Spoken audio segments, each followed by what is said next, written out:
Warm welcome to the partner 네, session. 파트너 세션에 오신 여러분을 환영합니다. 본 세션은 DMZ UN 평화 교육 세션입니다. 본 이슈를 여러 국가에서 오신 전문가분들과 함께 이야기 나누고자 합니다. 권구일 교수님을 먼저 모셨는데요. 국방대학교의 전문 교수님으로 계십니다. 그리고 이 자리에는 여러 토론자를 모셨습니다. 찬기스 자파르 대령님, 파키스탄군의 대령님이 함께 하고 계신데요. 한국에 있는 파키스탄 대사관에서 근무하고 계십니다. 두 번째 패널리스트는 하영재 교수님이십니다. 한림대학교 개권 교수로 계십니다. 부사령관으로서 한국군에서 근무하신 바가 있습니다. 그리고 김규남 박사님을 모셨습니다. 강원연구원의 연구원이십니다. 그리고 한 분이 더 계신데요. 찰리 라멘토이십니다.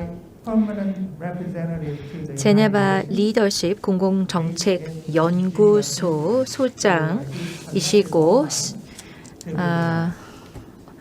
UN의 상임 대표로서 일을 하고 계십니다. 스위스에 계셔서 온라인으로 연결됐습니다. 본 세션에서는 우리가 평화 교육을 어떻게 가장 잘 수행할 수 있을지 살펴보고자 합니다.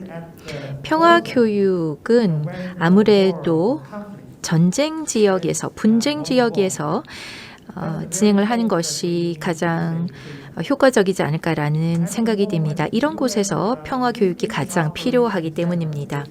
현재 한국의 UN 평화 유지 활동 센터가 국방대학교에 있습니다.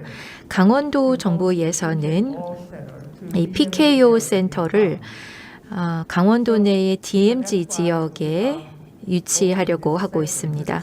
따라서 우리가 이 세션에서 바로 이 주제에 대해서 살펴보고자 합니다. 평화 유지 활동이 무엇인지 살펴보고 또 어떠한 역할들을 수행할 수 있는지 살펴보고자 합니다. 또 평화 교육도 이와 관련해서 여러 가지 측면이 있습니다. 여기서 평화라는 것은 군사적인 개념일 뿐만 아니라 다 측면적인 개념입니다. 비군사적인 이슈도 많이 관여되어 있습니다. 인적 관계라든지 공공외교, 그리고 과학과 기술, 그 밖에 많은 내용들이 평화 문제와 긴밀한 관계를 유지하고 있습니다. 권 교수님을 비롯한 여러 패널리스트 분들과 함께 바로 이 이슈에 대해서 우리가 이야기를 나누고자 합니다. 그러면 먼저 권구일 교수님께 준비하신 발표를 부탁드리겠습니다. 그런데 시작하시기 전에 사실 저희 세션 시간이 총 90분입니다. 그래서 약 30분 정도 발표를 해 주시면 되겠습니다. 그리고 각 토론자 분께는 약 15분 정도의 시간을 드리도록 하겠습니다. 발표와 토론이 끝나고 난 다음에는 질의응답을 우리가 청중분들과 진행하고자 합니다. 온라인에 계신 분들도 질문해 주시면 되겠습니다. 권 교수님 발표 부탁드립니다.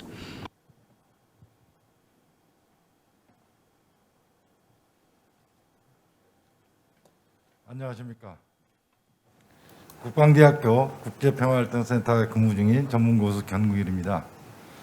오늘 평창평화포럼에서 국제평화유지 활동에 대한 인식에 대해 전환과 우리의 과제라는 주제로 발표하게 되어 무한한 영광으로 생각합니다. 특히 평화유지 활동이 군인들만의 활동으로 인식되어 오고 있고 다소 아쉬운 면이 있었고 좀 더 국민적 공감대 형성에 기회가 있기를 바라던 차에 이런 자리에 초대해 주셔서 대단히 감사합니다.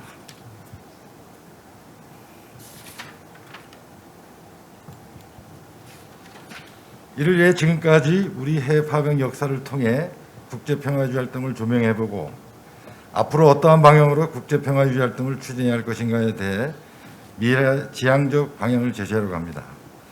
지금까지 많은 전문가들이 우리 국제평화 유지 활동이나 국방대에 있는 국제평화활동센터의 발전 방향을 제시해 왔으나 아직도 미진한 부분이 많이 있습니다.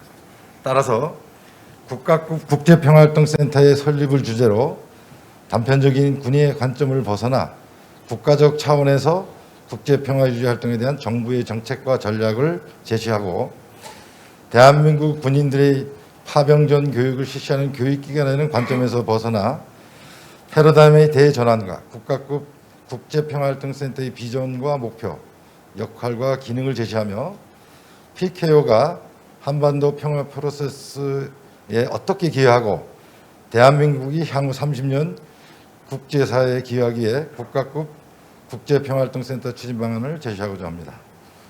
발표는 대한민국의 해외 파병 역사를 간략히 말씀을 드리고 해외 파병의 한계와 문제점, 정부의 평화유지활동 정책 방향에 대한 개인적 의견과 이를 위해 국가급 국제평화활동센터의 비전과 역할 순으로 발표하겠습니다.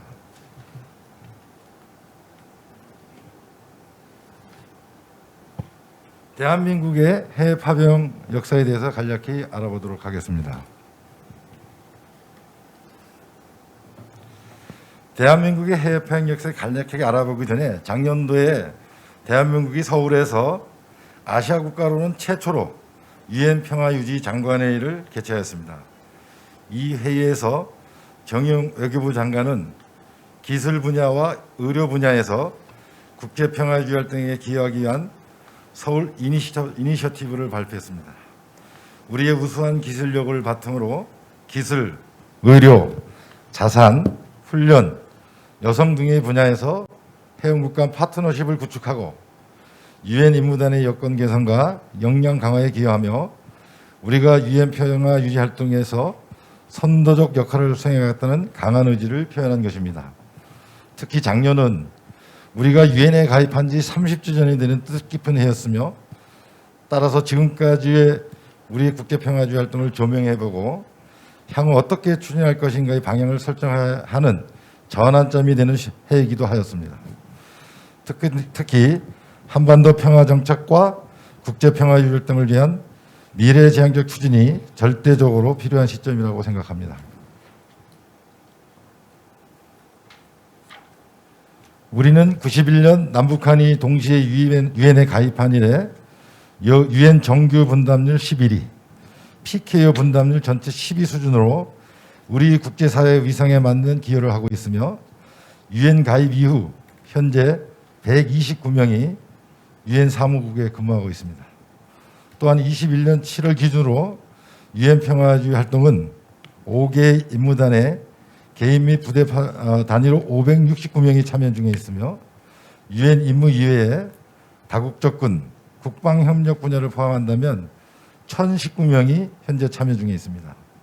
유엔 가입 이후 총 18,745명이 유엔 평화유지 활동에 참여하였으며 월남전 파병까지 포함한다면 36만여 명이 해외로 파병되었습니다. 또한 해외 파병을 통해 유엔 가입 20년 남짓한 기간 동안 2차례의 안보리 비상임 이사국에 진출하였으며 2024년 3번째 안보리 비상임 이사국 진출을 추진 중에 있습니다. 2006년 유엔 사무총장을 배출하였으며 이회도 특별대표, 군사령관, 정정감시단장 등 7명의 고위직을 배출하였습니다. 이는 지난 30여 년간 해외 파병을 통해 안보, 경제, 군사적인 면에서 다양한 성과를 거뒀다고 볼 수 있으나 지금도 해외 파병의 환경과 요구는 끊임없이 변해오고 있습니다. 지금까지 해외 파병의 역사와 성과를 간략히 알아보았는데 그러면 해외 파병의 한계와 문제점을 알아보고 그 추진 방향을 발표하도록 하겠습니다. 앞에서도 말씀을 드렸지만 많은 전문가들은 우리의 성과와 함께 우측표에서 보시는 바와 같이 국제평화 유지 활동의 발전 방향을 제시하고 있습니다. 지금까지 제기되고 있는 내용을 정리하면 6가지로 요약할 수 있을 것입니다. 특히 1번 위험한 임무단에도 파병을 해야 된다. 2번 PKO 파병 인원을 증가해서 3번 유엔 고위직의 진출 기회를 확대해야 된다는 의견에 대해서 알아보도록 하겠습니다. 좌측표는 국가별 유엔 사무국 진출 인원과 인구 대비 대표성, 병력 공여국 순위를 나타낸 표입니다. 자, 병력 공여국이라는 건 파병 인원을 많이 보내는 인원을 국가를 말씀드리는 겁니다. 간략히 설명드리면 북유럽 국가 핀란드나 스웨덴, 노르웨이, 덴마크들은 상위 6위권 내에 있으며 병력 공여국 순위 10위권 국가들은 가나가 13위입니다. 가나를 제외하고는 대부분이 하위권에 있습니다. 병력 공여를 많이 한다고 해서 유엔에 영향력을 행사한다는 것은 논리가 부족합니다. 우측 아래의 표는 1991년부터 2017년까지 아시아와 아프리카 임무단의 유엔 사무총장 특별대사 또한 임무단의 군사령 간의 국적을 분석한 것으로서 유엔 평화유지 활동에서의 고위직 진출 현황입니다. 유엔 평화유지 활동 임명 과정에 대한 명확한 규정은 없으나 통상 국가의 국력과 동력 공여, 그다음에 능력 등 3가지 특성으로 정의할 수 있습니다. 현실적으로 해영국들은 정치 외교적으로 결정에 영향력을 행사하려고 하고 있습니다. 1991년부터 2017년까지 59개국에서 유엔 사무총장 특별대사를 배출했으며 명확한 패턴은 존재하지 않았습니다. 다만 미국, UK, 독일 사회 등 미국, 영국, 프랑스 국가 또는 유엔 평화유지 활동 주요 재정 지원 국가들 외에 나이지리아 사회, 영국, 티니지, 스위스, 캐나다, 파키스탄 등입니다. 파키스탄은 주요 병력 공유 국가에 포함되어 있는 국가입니다. 그러나 캐나다, 스위스는 적은 병력을 공유하면서도 병력 공유국이며 현재 여기에는 프랑스는 포함되어 있지 않습니다. 또한 임무단의 군사령관은 브라질, 파키스탄, 인도, 나이지리아, 방글라데시가 상위 5위 국가입니다. 이들은 주로 병력 공유국입니다. 하지만 하위권 국가들은 다소 모호하게 되어 있습니다. 다수의 병력 공유국과 소수의 병력 공유국이 혼재되어 있는 상황입니다. 결론적으로 말씀을 드리면 군 고위직 진출은 유엔 평화유지 활동이 회원국들의 자발적인 병력 공유에 크게 의존하고 있는 특성으로 인해서 특정 임무단에 상당한 숫자의 병력을 공유하고 분된 당사국가 언어, 문화, 지리적으로 인접한 국가들이 임무단의 군 고위직에 진출할 가능성이 높고 민간 고위직은 미국, 영국, 프랑스와 여러 번 유엔 안전보장이사의 이사국을 여명한 국가들이나 상당한 숫자의 임무단 민간인 이러한 국가들이 상당한 숫자의 민간 고위직을 진출해 왔습니다. 따라서 파병 인원을 통해 유엔 고위직 진출 기회를 확대하자는 의견은 표의 3회 B에 있는 것 같이 병력 공유국 11위권, 통상 병력 공유 11위권이면 병력을 한 2,000명 이상 파병하는 국가를 말합니다. 이러한 군 고위직에는 병력 공유 11위권 이내 국가들이 대부분이고 따라서 다소 설득력이 있어 보이나 우리나라로서는 유엔 평화유지 활동에 2,000명 이상으로 파병을 증가한다는 것은 현실적으로 한계가 있습니다. 우리 파병의 적정 규모는 정해진 바는 없지만 주로 유엔 재정 분담률 상위 국가의 평균 파병 분담률, 즉 총 병력 수분의 파병 인원 비율을 따져보면 평균 0.24%입니다. 그러면 우리의 적정 인원은 대략 1,200명 정도가 될 수 있다고 제가 판단이 됩니다. 그러면 아까도 말씀을 드렸지만 우리가 유엔 임무단 다국적 군 활동, 국방 협력 분야의 해외 파병을 다 고려해 보면 유엔 임무단에 569명, 다국적 활동에 311명, 국방 협력 분야에 139명, 총 1,019명이 현재도 해외 파병 중에 있겠습니다. 따라서 파병 인원 증가를 통해서 군사령 간 진출을 추진하는 것은 기타 요소를 고려 시 현실적으로 많은 제한 사항과 한계가 있다고 말씀드릴 수 있겠습니다.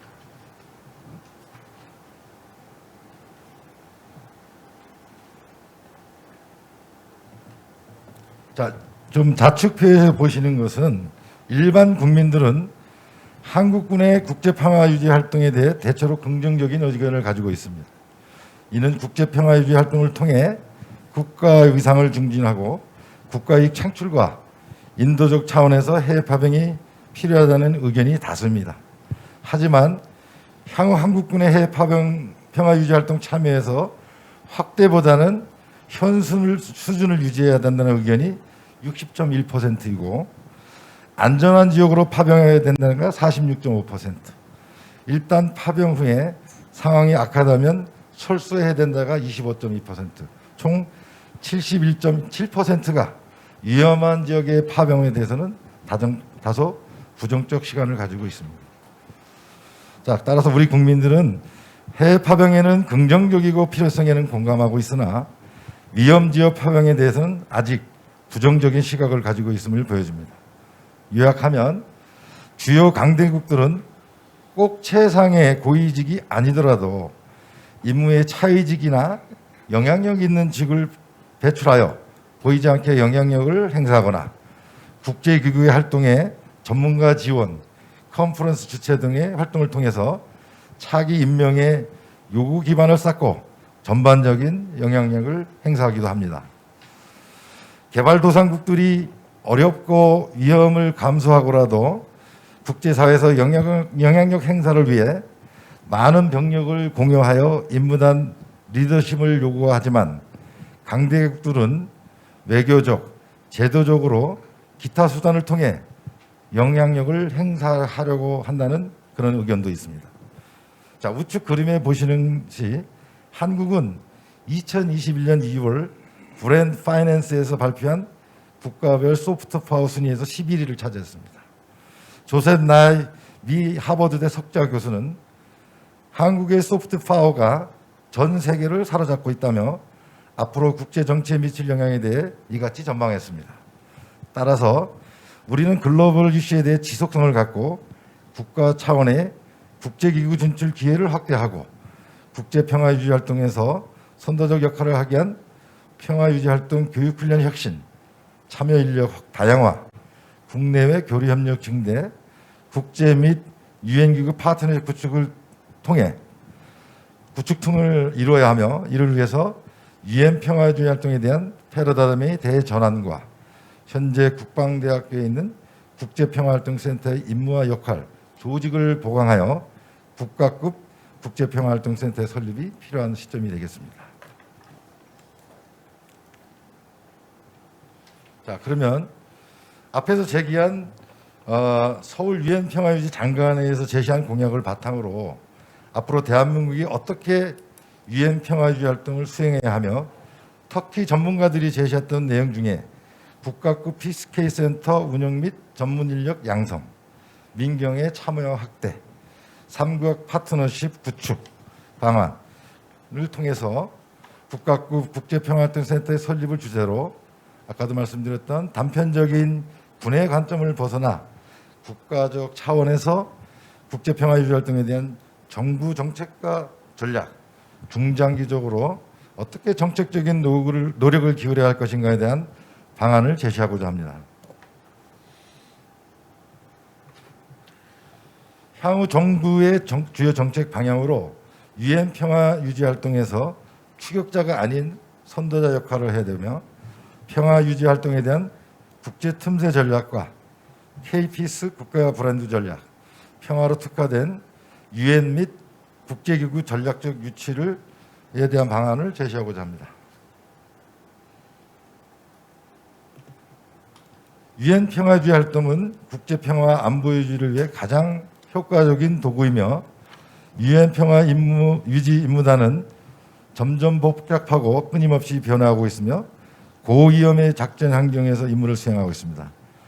대한민국은 앞에서 제시한 평화유지 활동 서울 이니셔티브 외에 서울 국방부 장관은 기조 발전을 통해서 대한민국의 앞선 정보통신 기술을 활용한 스마트 캠프 구축, 의료 방역 역량 강화, 공병훈련 지원, 헬기 공여 여성 평화유지 활동 참여율 향상, 경찰 평화유지 활동 파견 확대 등 6대 공약을 작년에 제시하였습니다. 22년부터 유엔과 함께 남수단 한빛부대를 대상으로 스마트 캠프 시범 사업을 추진하고 남수단의 의료와 방역 인력, 의료 지원팀을 파견하며 아프리카 연합에 450만 달러 지원으로 에티오피아의 의료 훈련센터 건립 및 교관 파견, 케냐와 파트너십을 구축해서 500MD 헬기 공여 및 인력을 지원하여 유엔 헬기 부대 창설,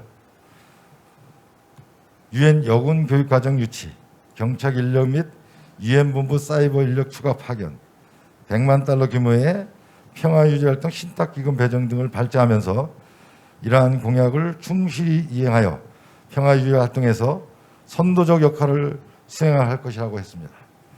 이는 우리의 우수한 기술력과 비교 우위 분야를 바탕으로 평화 활동 전 분야에서 선도하겠다는 의미이며 현재 유엔에서 추진하고 있는 디지털 변환 전략, 4차 현업혁명 기술을 통한 유엔 평화유지 활동에 기여하겠다는 의미입니다. 따라서 이번 회의를 통해 대한민국은 유엔이 추구하는 첨단 과학기술을 활용한 평화유지 활동의 어젠다를 주도할 수 있을 것이며 이들을 지속 발전시켜 유엔에서 우리의 주도권을 유지할 필요가 있습니다. 따라서 유엔 평화유지 활동의 범위를 넘어 평화활동 전 분야로 영역을 확대하고 소프트 파워 분야에서 영향력을 중대함으로써 국제평화주의 활동을 선도해야 할 것입니다. 향후 30년 국제사회에 어떻게 기여할 것인가에 초점을 두고 국가 차원에서 미래지향적 국가급 국제평화활동센터의 비전과 역할, 기능의 설정이 필요하며 중장기적으로 어떻게 노력을 기울일 것인가에 대한 방향 설정이 필요한 시점인 것입니다. 많은 국가들이 유엔 정책과 관련하여 연구소를 운영하고 있으며 다양한 분야에서 전문가 풀을 구성하고 있습니다. 좌측표에 보시는 바와 같이 유엔 결의안이나 정책과 관련하여 유엔 기구와 공동으로 연구하고 연구 결과를 발표하거나 사무총장 특별보고 독립 패널에 참여함으로써 국제사회의 주요 이슈를 주도하고 있습니다. 따라서 유엔 평화유지 활동을 주도하기 위해서는 유엔과 관련한 전문 연구기관을 설치하여 전문가를 양성하고 인재풀을 형성해야 합니다. 외교부에서도 이러한 연구에 한국 전문가 참여를 적극 추진할 필요가 있습니다. 폭력 공여를 많이 하거나 분담금을 많이 내는 것으로는 고위직 진출이나 국제적 이상학님에 부족함이 있을 것입니다. 향후 유엔 평화활동국에서는 유엔 평화유지군과 관련하여 군사교범을 주기적으로 체신화하거나 개념 정립, 교범 재발관 등을 하고 있습니다. 21년 작년 최초로 유엔 보병대대 교범 발간 작업에 한국군이 참여하였으며 앞으로도 유엔은 정보 분야, 군수 분야, 각종 유엔 교육 자료 등 다양한 분야의 교범 및 교재 발간이 이루어질 것으로 예상됩니다. 따라서 현 국제평화활동센터의 인원과 조직 보강은 시급히 이루어져야 할 사항입니다.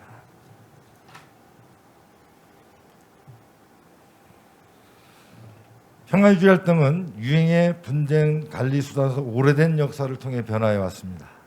구테르스 사무총장은 2018년 A4P를 출범하면서 세계 평화와 안보를 중진하고 유지하는 데 평화유지 활동은 가장 효과적인 수단이라고 강조하면서 유엔 평화유지 활동의 효과적인 임무 수행을 위해 유엔과 국제사회가 8개의 분야 45개 공약에서 협력을 강화할 것을 강조하였으며 작년은 3주년을 맞아 그 후속 계획으로 그동안의 성과를 평가하고 유엔 평화유지 활동의 영향력을 강화하며 새로운 도전 과제를 해결하기 위해 2021년부터 23년까지 7개의 우선순위와 2개의 핵심 분야를 주제로 한 평화유지 구상 플러스 A4P 플러스를 추진해오고 있습니다. 유엔 평화유지 활동은 오래된 기관과 경험을 토대로 평화유지 활동에 대한 접근이 변화되어 온 것입니다. 따라서 유엔 평화유지 활동의 변경된 경과를 통해 앞으로 미래 우리가 어떻게 유엔을 주도할 것인가에 대한 전략을 수립해야 할 것입니다. 과거 냉전기에 평화유지 활동은 표에서 보는 바와 같이 아주 좁은 안보의 역할만 수행하고 개발 관련 목표가 부재하였으며 제한된 개발 행위자들과 협조와 협력을 하였습니다. 탈냉전기 평화 유지 활동은 15개의 임무에서 10년 동안 34개의 새로운 임무단이 창설되는 등 증가하였으며 유엔은 평화, 안보 그리고 안정을 위한 노력을 확대하였습니다.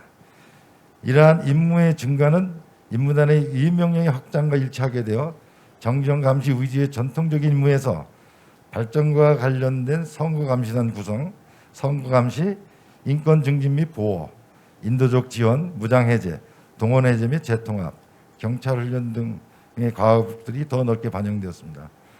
1990년대 유엔 평화유지 활동과 개발 및 발전 행위자들은 다차원 평화유지 활동에서 협조와 협력에 대한 노력을 기울였으며 이러한 결과 평화유지 활동에서 통합이 이루어지기 시작했습니다. 2000년 평화활동 패널 보고서는 평화유지 요원들과 개발에 중점을 둔 기관들 간의 임무에서 통합과 협조적인 처리 방식을 제안하였으며 명확하고 신뢰할 수 있으며 적절한 지원을 받는 안보리 위임 명령이 중요한 핵심임을 강조하면서 평화유지 활동의 확장을 추진하였습니다.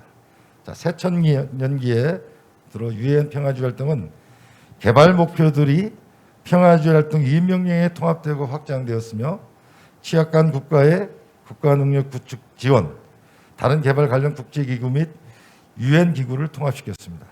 따라서 분쟁, 개발, 평화, 안보는 근본적으로 교차되어 있음을 인식하게 되었고 독립 패널 보고서에서 제안한 계획 단계에서부터 다차원 평화유지 활동에 유엔 개발과 평화 구축 행위자들을 통합하도록 하였습니다. 따라서 1999년 이전의 임무단이 통상 선거 지원 등 정치적 행위자들이 통합된 반면 1999년 이후 유엔 임무단은 개발 행위자들, 인권보호, 인도적 지원, 강력한 평화유지 활동 등이 통합되었습니다. 새천년기 이후에는 유엔 평화유지 활동은 다양한 범위의 개발 행위자들을 지원하고 추구해왔으나 개발의 어젠다가 주로 안보에 초점을 두고 분쟁이 더 증가함에 따라 개발 관련 과제가 이전기에 머물게 되었으나 평화, 정의 및 강력한 제도 개선 분야와 성평등 등 성중심 과제에서 증가세를 보였습니다. 이 그림에 2015년 유엔 지속 가능한 발전 목표의 등장은 물리적 안보와 개발은 상호 연관되어 있으며 강력한 제도와 거버넌스 등의 의존적임을 이해하고 발전하게 되었습니다. 이러한 상호 이전성은 유엔 평화유지 활동이 개발과 안보 사이에서 균형을 유지해야 하며 이는 임무단의 작전 환경에 따라 어느 분야에 우선순위를 주냐에 따라 개발 행위들은 미래 유엔 평화유지 활동의 한 부분이 될 것입니다. 2020년 유엔 사무총장은 다차원적 통합적인 평화 구축의 공헌을 강조하였으며 평화 유지 활동은 유엔 평화 활동의 주요한 활동으로 기존 분쟁 후 평화 조성의 개념에서 평화의 강건한 기초를 구축하기 위해 분쟁의 근원을 다뤄야 한다고 했습니다. 따라서 우리가 국제 평화에 기여하기 위해서는 우리의 비교의 분야의 평화 활동 전 분야에서 틈새를 이용한 아젠다를 적극 발굴해야 할 것입니다.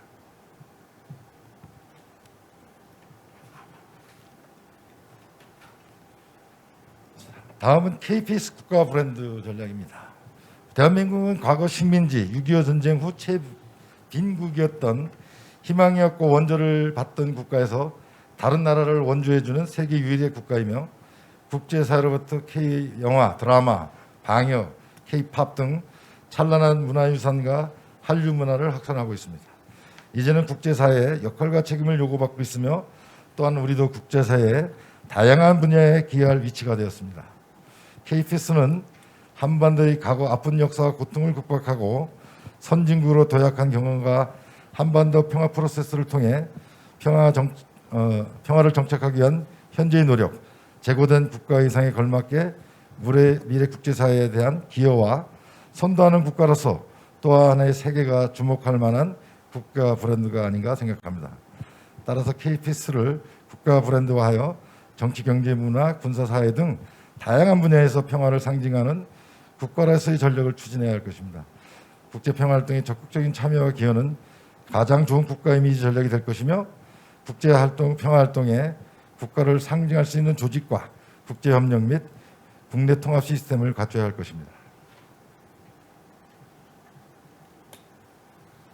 문재인 대통령께서는 19년 유엔 총회 기조 연설과 남북 군사 합의 후속 조치로 DMZ를 국제 평화지대로 만들기 위해 유엔 기구와 국제 기구를 DMZ 내 평화지대로 유치하기 위한 구상은 남북 관계 교착으로 더 이상 진전이 되지 못하고 있습니다. 현재 대부분의 국제기구 유치는 지방자치단체나 NGO 주도의 유치가 많고 위치도 서울과 인천에 집중되어 있습니다. 아시아 지역에서는 일본과 한국이 가장 많이 유치하였으나 전체적으로 유럽과 미국에 집중되어 있습니다.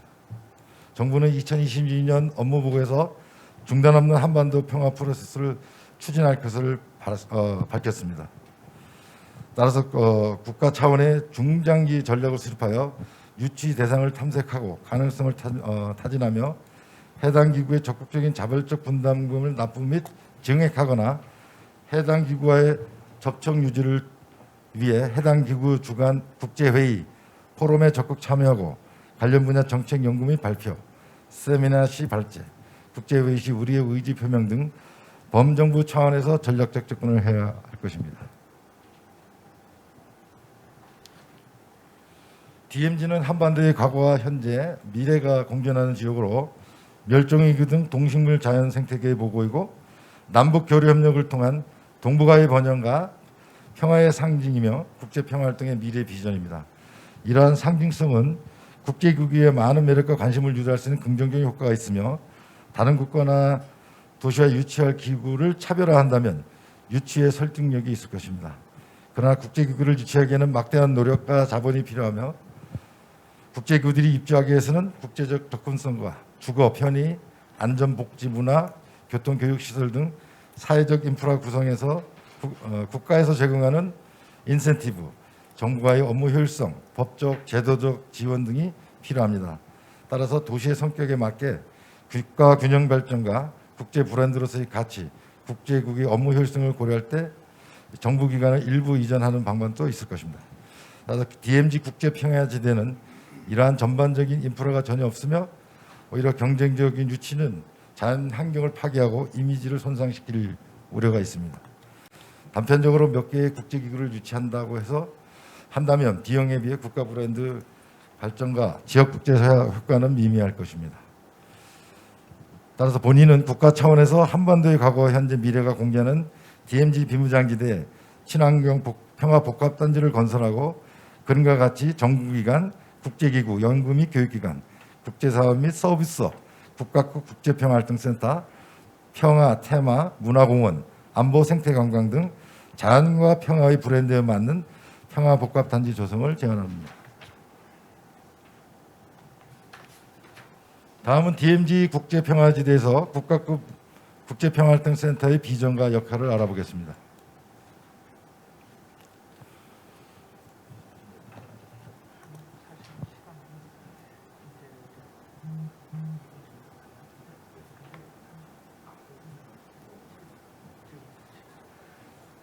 자, 국가급 국제평화활동센터에 대한 논의는 과거부터 쭉 계속해서 이루어졌고 현재 우리가 1993년 소말리아 최초 파병부터 이뤄서 93년도에 95년도에 최초로 합성된 한모대학의 피케학과 장교 3명으로 구성돼서 주로 그냥 파병인은 행정지원 임무만을 수행하였습니다.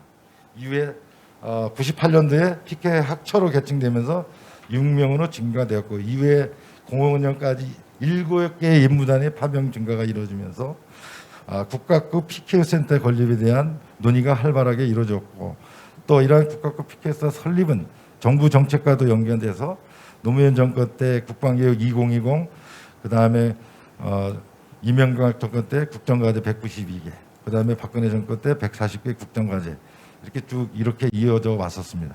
하지만 2010년도 국방백서에서 2013년까지 29명까지 증원한다는 계획은 결국은 현재는 20명 증원으로 그친 상태이고 아까도 말씀드린 국방대학교 국제평화활동센터로 존속되어 있고 국가급 PK센터는 아직 건립이 되고 있지 않은 상황이 되겠습니다.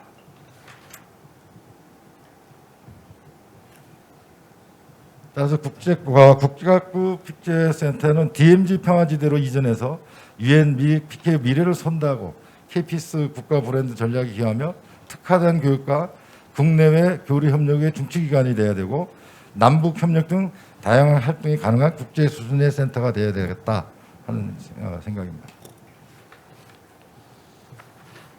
자, 국가학부 PK 센터에서는 민간, 군, 경이 통합된 교육 시스템이 갖추어져서 교육을 실시해야 되며, 자, 현재는 군인만이 주로 파병하는 교육 기관인데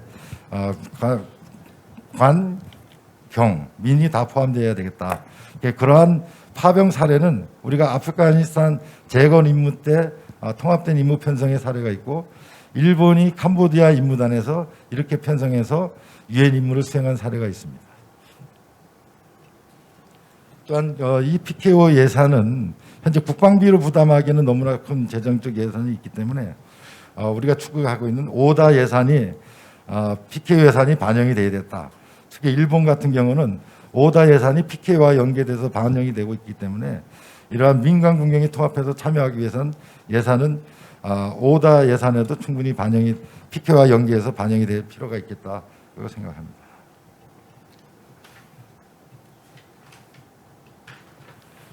또한 현재 우리 PK 센터는 유엔 참모 과정을 유엔에서 인증을 받았고 기타 업소버 과정 등 지뢰 제거 과정, 여성 PK 요원 과정 등을 유엔 인증을 추진하고 있고 이러한 추가적인 과정을 개설하려고 노력 중에 있습니다. 또한 현재 우리 군에서도 400억을 투자해서 메타버스 기술을 통한 훈련 플랫폼을 구성하고 있고 이 플랫폼이 구성된다면 이 플랫폼을 통해서 유엔 교육 훈련을 메타버스 기술을 통해서 선도적으로 할 수 있겠다. 그래서 유엔 PK 교육 훈련 혁신도 할 수 있다. 이렇게 말씀드리겠습니다.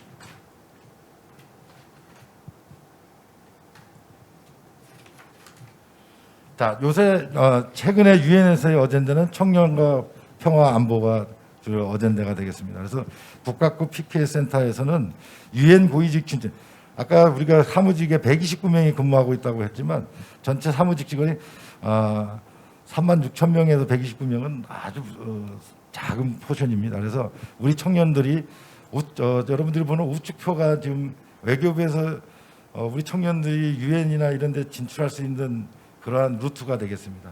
그러나 국가 차원에서 이런 우리 청년들이 국제기구로 진출할 수 있는 교육 시스템이 갖춰져 있지 않기 때문에 국가급 PK 센터가 되면 이런 청년들에 대한 평화와 안보 교육을 통해서 앞으로 국제기구에 진출할 수 있는 기회를 확대시켜주는 그런 역할도 수행해야 된다. 자, 그래서 당장 실행할 수 있는 사항은 DMZ 인근에 PK 센터 분교를 설치해서 일부 과목 중 평화와 관련된 과목은 DMZ 분교에서 설치하고 또한 청소년들에게는 평화와 안보, 문화 교육을 시키고 우리 청년들에게는 청년의 평화와 비전 교육을 시킴으로써 우리 청년들이 국제기구로 진출하고 또 개인 자격으로 평화 유지 활동, 평화 활동에 참여할 수 있는 기회를 제공해야 되겠다 하는 얘기입니다.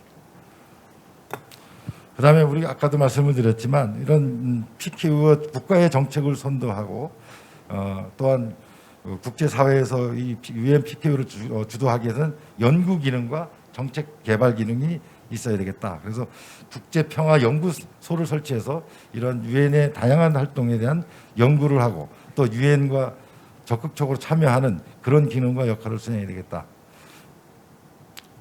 또한 현재 우리 센터에서 제가 발간하고 있는 일부 저널 이런 것을 국제학술 수준으로 격상시키고 국제학술대회를 정기적으로 개최를 통해서 유엔의 아젠다를 선도하고 주도할 수 있는 그런 역할을 수행해야 되겠다. 그다음에 교류 협력 확대는 자 일단은 우리 군내에서도 마찬가지 각종 무관단이나 각종 교육기관의 교육을 확대하고 또한 국제 교류 협력을 활발하게 이루어짐으로써 PKO가 단순히 군사적인 활동이 아닌 외교적 수단으로까지 역할을 수행할 수 있다.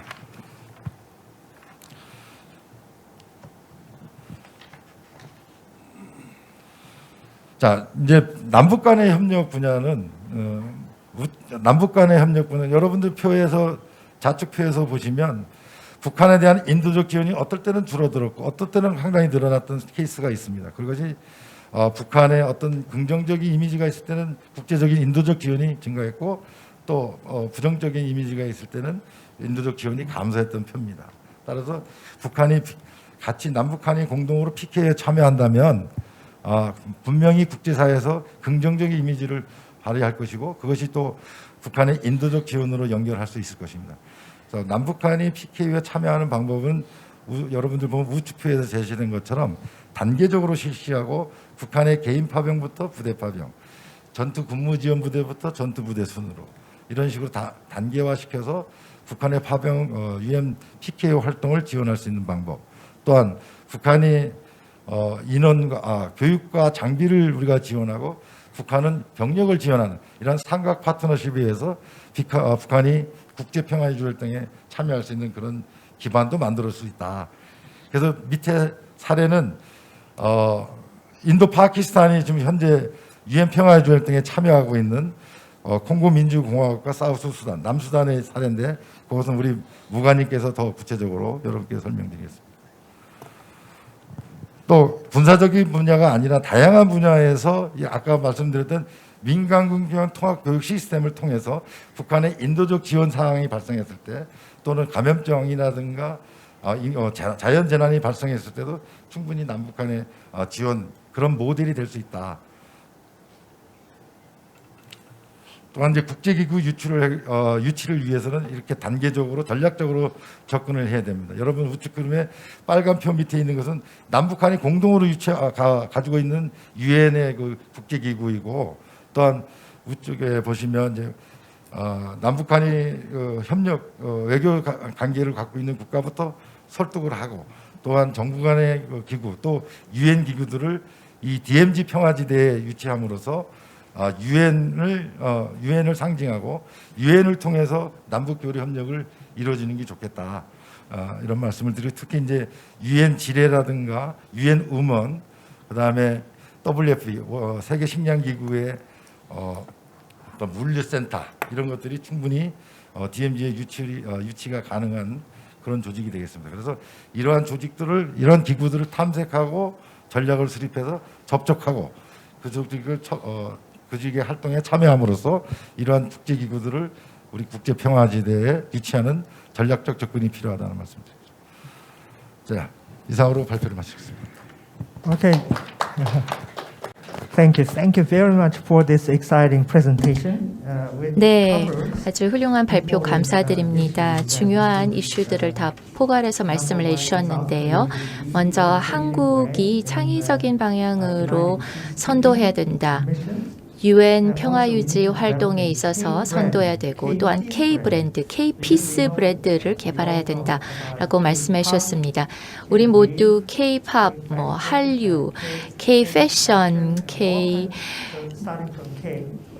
등 여러 가지 K로 시작하는 많은 개념들이 있는데요. 이제는 K-피스라는 개념도 개발해야 된다라고 말씀하셨습니다. 그리고 K 평화 컴플렉스 형성에 대해서 제안해 주셨습니다. 그리고 한국께서 국가 차원의 PKO 센터를 설립해야 된다라고 말씀을 하시면서 아주 실질적인 어떤 방안들도 설명해 주셨습니다. 그래서 미래의 PKO 활동 관련해서 우리에게 희망을 주셨습니다. 특히 남북한이 공동으로 평화유지 작전을 수행하게 되면은 혜택이 많을 것이다. 남북한 군이 예를 들어서 공동으로 제3국에 가서 유엔의 관할 하에서 활동을 하게 되면은 좋은 것이다. 현재로서는 상상하기조차도 어려운 일입니다만 실제로 다른 나라에서는 이런 성과가 있었습니다. 그래서 그래서 저희가 이번 이 자리에 주한 파키스탄 대사관에서 근무하고 계시는 창게스 대령님을 모셨습니다. 인도 파키스탄 간의 이러한 협력이 이루어지고 있는 것을 알고 있습니다. 사례를 들으면서 많은 교훈을 얻을 수 있으라는 생각이 듭니다. 대령님 발표 부탁드립니다.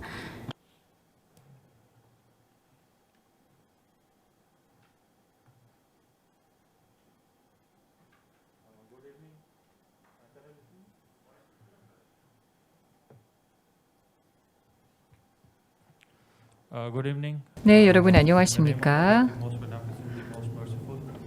알라 신의 이름 하에서 여러분께 인사 말씀드립니다. 우선 먼저 저를 초대해 주셔서 감사드립니다.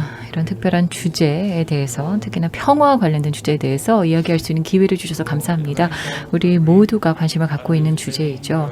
제가 간략하게 파키스탄의 유엔 하에서의 평화에 대한 경험을 공유하고, 그리고 또한 한반도에서의 평화 관련된 제언 하도록 하겠습니다. 네, 이러한 순서로 제가 말씀을 드리도록 하겠습니다. 우선 초반에서 저는 파키스탄의 평화에 대한 기여에 대해서 말씀을 드리겠습니다. UN 하에서 저희가 어떻게 기여를 하고 있는가 말씀을 드리겠고요. 그리고 또 파키스탄의 UN PKO 센터가 있습니다. 저희가 CIPS라고 부릅니다. 국제평화안정센터입니다. 이슬라마바드 저희 수도에 위치해 있고요. 네, 그래서 평화 또 UN 미션에 참여할 분들을 교육, 트레이닝 시키는 기관입니다. 본 발표의 핵심이 되는 부분은요, 바로 UN 하에서 인도와의 평화 작전 경험에 대해서 말씀을 드리겠습니다. 거의 60년 이상 저희가 진행을 하면서 함께 협력을 했습니다. 여러 가지 차이점과 이견에도 불구하고 저희가 계속 이 활동을 이어가고 있습니다. 마지막으로는 한반도의 평화를 위한 제언 드리도록 하겠습니다. 네, 그러면 먼저 첫 번째 부분은 바로 평화 관련 파키스탄의 기여입니다.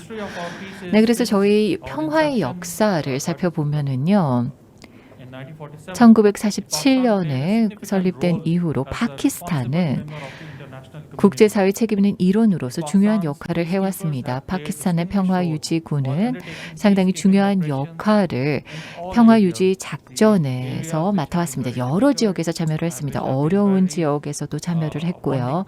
그리고 또 굉장히 많은 것을 요하는 지역에서도 참여를 했습니다. 그리고 또한 UN 평화유지 작전에 대한 의지를 저희가 오랫동안 이어왔습니다. 1960년대부터 시작이 됐었는데요. 최초의 콩고 임무에 저희가 1960년대에 참여를 했었습니다. 1960년부터 1970년까지 총 11개의 미션 중에서 저희가 3개의 미션에 디플로이를 했습니다. 이란 서부와 예멘과 콩고였죠.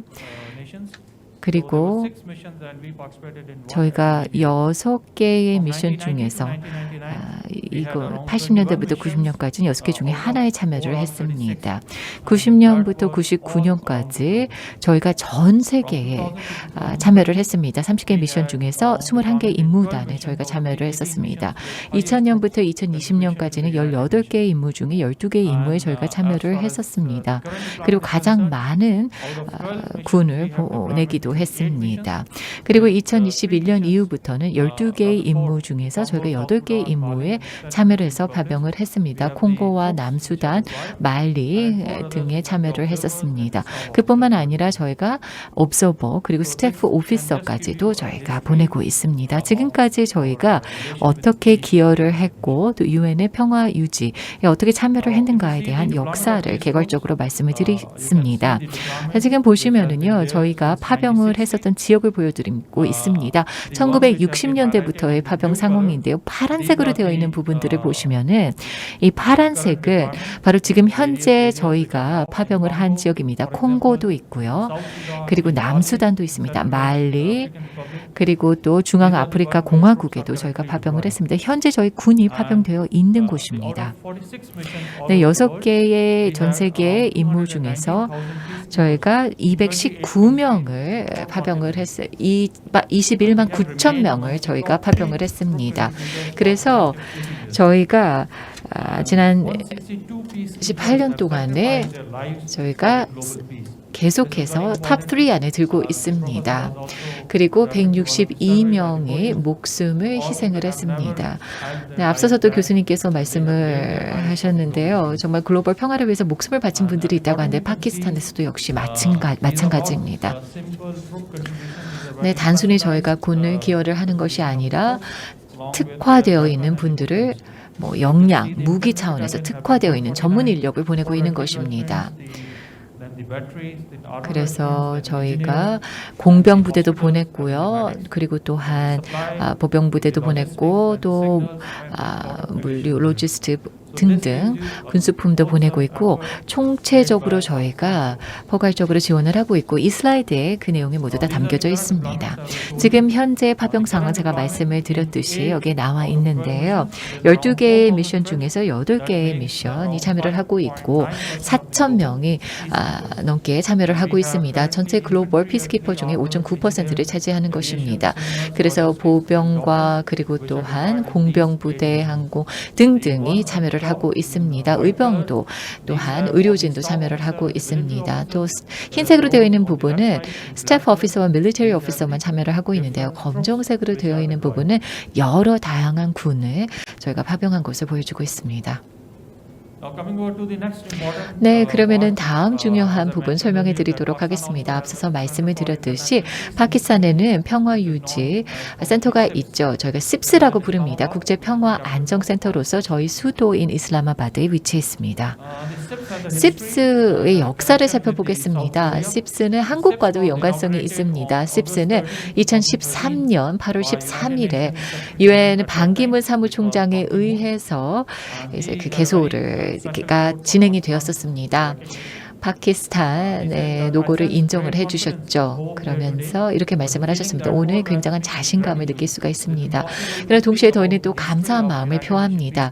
유엔의 평화 유지의 역사를 이야기를 할 때 파키스탄의 기여를 논하지 않을 수가 없다라고 말씀을 하셨습니다.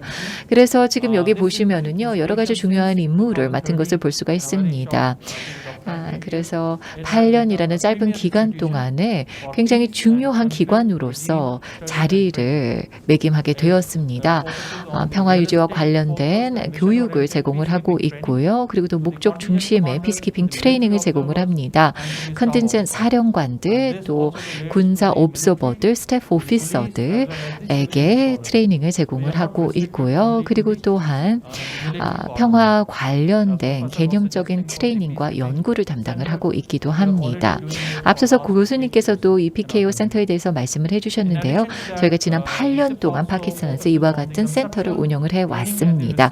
네, 개념적인 평화와 관련된 트레이닝과 연구를 진행한다고 말씀을 드렸는데요. 잘 아시다시피 전시 상황에서 상황은 계속 바뀔 수밖에 없고 여러 가지 도전 과제들이 새로 생겨나게 됩니다. 이와 같은 새로운 도전 과제를 다루기 위해서는 계속 연구를 할 수밖에 없습니다. 그래서 저희가 이와 같은 새로운 도전 과제들에 대한 연구 그리고 새로운 기회들에 대한 연구를 진행을 하는 것입니다. CIPS는 국제적인 입지를 다지고 또 전 세계적으로 인정을 받고 있습니다. 네, CIPS의 비전 스테이트먼트입니다. 그래서 평화 학자들을 양성을 하고 그리고 또한 다양한 평화 유지 트레이닝 코스를 제공을 함으로써 저희가 또 외국인들의 참여도 독려를 하고 있다라고 되어 있습니다. 저희가 파키스탄 군인들만 트레이닝을 하는 것이 아니라 트레이닝과 교육을 외국 참여자들에게도 제공을 하고 있다는 것이죠. 세 개의 디파트먼트로 나와 있습니다. 첫 번째는 이 평화 유지 트레이닝 디파트먼트입니다. 부서이죠. 그리고 두 번째로는 바로 평화와 분쟁 연구 부서입니다. 세 번째로는 바로 연구 분석셀입니다. 앞서서 말씀을 드렸듯이 이 평화 유지 센터가 국제적으로 인정을 받았는데요. 2013년 이후로 말이죠. 지금 보시다시피 8개국에서 함께 협력을 하고 있습니다. 저희가 협력도 하고요. 그리고 또 군 관리들, 장교들의 교류를 하고 있습니다. 그래서 군 장교들이 CIPS에 와서 교육을 받고 있습니다. 방글라데시 2016년부터 함께 왔고요. 독일 2007년부터 협력했습니다. 일본 2017년부터 협력했고요. 이집트는 저희가 2017년부터 협력했습니다. 미국은 2018년부터 협력을 했습니다. 프랑스, 또 스위스, 카자흐스탄, 그리고 또 운이 좋게도 저희가 대한민국과 MOU를 현재 고려를 하고 있고요. 곧 체결이 될 것으로 희망을 하고 있습니다. 네, 한국과 이와 같은 PKO 관련된 센터 관련된 협력을 하기를 기대하고 있습니다. 그래서 135개의 평화유지 트레이닝을 8년 동안 저희가 운영을 했습니다. 2,500명의 평화유지 군들이 트레이닝을 받았습니다. 그 중에서 294명이 외국에서 온 참여자들이었습니다. 또 그 중에서 174명의 여성 평화유지군들이 씹스에서 트레이닝을 받았습니다. 저희가 제공하는 코스가 여기에 나와 있습니다. 지금 보시다시피 다양한 코스를 저희가 가르치고 있고요. 예를 들어서 다 평화유지와 관련된 코스들인 것을 확인할 수가 있습니다. 자, 그럼 다음으로는 가장 중요한 부분을 설명드리도록 하겠습니다. 그것은 바로 저희가 인도와 UN 하에서 평화 유지 관련된 협력을 한 것인데요. 아마 대부분 분들께서 인도와의 저희 역사를 아실 것입니다. 그러나 한 번 더 말씀을 간략하게 드리겠습니다. 세부적인 상황까지는 말씀을 드릴 수가 없고요. 파키스탄과 인도의 관계는 아직까지도 좀 경색되어 있습니다. 왜냐하면 카슈미르를 둘러싼 현안들이 있고요. 그래서 지금 이 카슈미르 관련된 지역 지도가 나와 있는데요. 카슈미르는 주로 이슬람 교도들이 살고 있습니다. 인도와 파키스탄으로 1947년 이후로 분열이 되었죠. 네, 영국이 이 대륙을 떠난 이후에 이렇게 분리가 되었습니다. 카슈미르는 지금 현재의 상황을 보면은 UN 결의안에 따라서 그리고 그 중에 하나가 1948년에 결의안이 진행이 되면서 통과가 되면서 저희가 이렇게 함께 UN 하에서 이 분쟁 지역을 저희가 관리를 할 수가 있었는데요. 세 개의 전쟁이 있었죠. DMZ와 마찬가지로 전 세계적으로 이 카슈미르 지역은 아마 잘 알려져 있을 것이라고 봅니다. 인도와 파키스탄의 이 지역은 가장 무장되어 있는 중무장 지역 중에 하나입니다. 그리고 이 정전을 감독을 하기 위해서 인도 파키스탄의 UN 모깁이라고 알려져 있는 이 정전 감시 단원이 와 있습니다. 단원들이 와 있죠. UN 결의안 307에 의해서 이렇게 UN 감시단들이 정전 감시단이 와 있는 것입니다. 그래서 이 분쟁 지역에서의 적대적 행위들을 멈추고 계속해서 우리가 이와 같은 정전 상태를 유지하기 위해서 인도 파키스탄 정전 감시단을 보냈다는 것입니다. 그러면서 이 정전을 존중을 하여서 UN 모깁 하에서 이것이 유지되도록 한다라는 것입니다. UN 모깁이라고 불리는 인도 파키스탄 정전 감시단이 카슈미르 지역에 있다라는 설명을 지금 드렸는데요. 어제 제가 들었기로는 강원도가 유일하게 남북으로 나눠져 있다라고 하는데요. 카슈미르가 바로 강원도와 같습니다. 이렇게 분리되어 있는 상황이 바로 이 카슈미르 지역의 상황입니다. 그래서 정전협정이 있고요. 그래서 지금 UN 모깁 하에서 이와 같은 정전 감시단의 활동이 이어지고 있습니다. 그래서 인도 쪽에 옵서버가 있고요. 파키스탄 쪽에도 옵서버가 있고 또 한국 쪽에서도 참여를 하고 있습니다. 감시 단원으로서요. 그래서 한국 분들도 UN 모깁 하에서 참여를 하고 있습니다. 네, 저희는 UN 모깁과 적극적으로 협력을 하고 있습니다. 그래서 자유롭게 사찰을 하고 감독 활동을 할 수 있도록 지원을 하고 있습니다. 그러나 안타깝게도 인도 쪽에서는 동일하게 지원을 하지 못하고 있는 것으로 알고 있고요. 필드 에리아에서만 지원이 이루어지고 있는 것으로 알고 있습니다.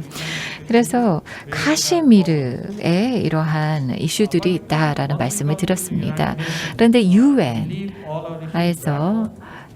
저희가 만날 때는요, 모든 문제들을 저희가 내려놓습니다. 굉장히 전문적으로 활동이 이어지고 있고요. 지난 60년 동안 1960년대 이후로 이와 같은 협력의 경험이 있습니다. 유엔은 다국적의 포럼으로서 우리 양자 간의 갈등을 내려놓고 국제 평화를 추구를 할 수 있는 플랫폼이 된다고 저희는 생각을 합니다. 이것이 한국과 북한에게도 교훈이 될 수 있다고 생각을 합니다. 그래서 미래에 여러분들도 이렇게 함께 협력을 할 수 있게 되기를 바랍니다. 그러기 위해서는 유엔하에서 여러분들이 어떠한 이견이나 또는 분쟁이 있지라도 유엔하로 들어오면 이것을 내려놓고 협력할 수 있어야 한다고 생각을 합니다. 그래서 유엔하에서 인도와 파키스탄이 협력을 하고 있습니다. 그래서 저희가 팀으로서 함께 협력을 할 때도 있고요. 정말로 전문적으로 프로답게 저희가 유엔하에서 인도와 파키스탄이 협력을 하고 있고 지금까지 이러한 유엔 모기하에서 어떠한 문제도 없었습니다. 지금 여기서 보시면요. 저희가 28개의 미션에 함께 참여를 했습니다. 콩고부터 시작해서 유엔 미션에도 인도와 파키스탄이 협력을 하고 있고요. 지금 현재 2개의 미션 콩고와 남수단에서 함께 협력을 하고 있습니다. 그래서 양국의 내가 아무런 문제 없이 유엔 평화유지군 소속으로서 함께 협력을 하고 있습니다. 그래서 하나의 일화를 말씀을 드리면은요, 자유바자라는 장군님이 계신데요. 저희 어드민 스태프 담당자입니다. 이분이 2007년부터 2008년까지 인도 측과 함께 협력을 했습니다. 그래서 그때 인도 책임자와 함께 이렇게 일을 하셨다고 합니다.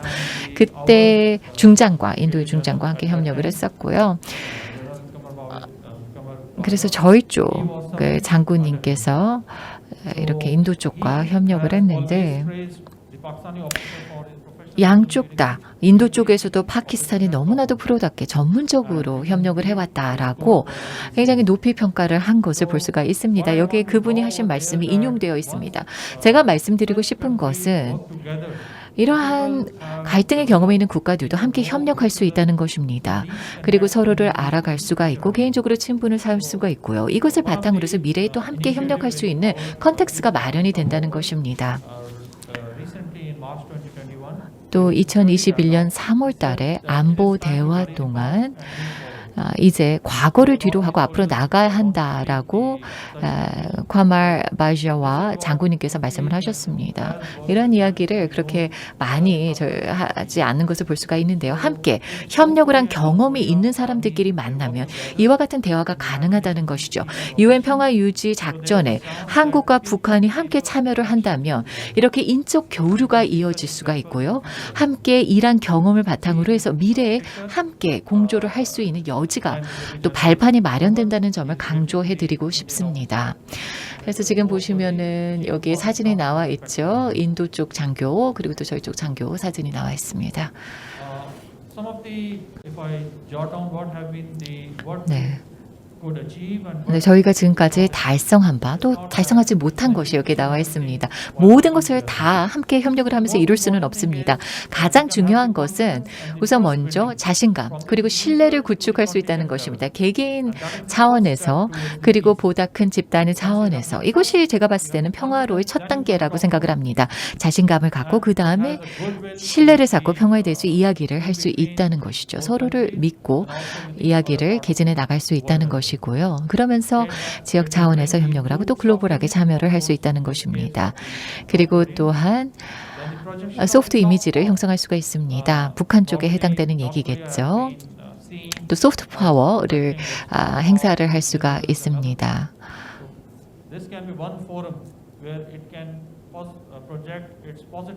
그래서 긍정적인 이미지를 소프트 파워 차원에서 또 이렇게 보여줄 수가 있고요. 그리고 또 국제사회와 더 활동을 하고 협력을 할 수가 있습니다. 고립되는 것이 아니죠.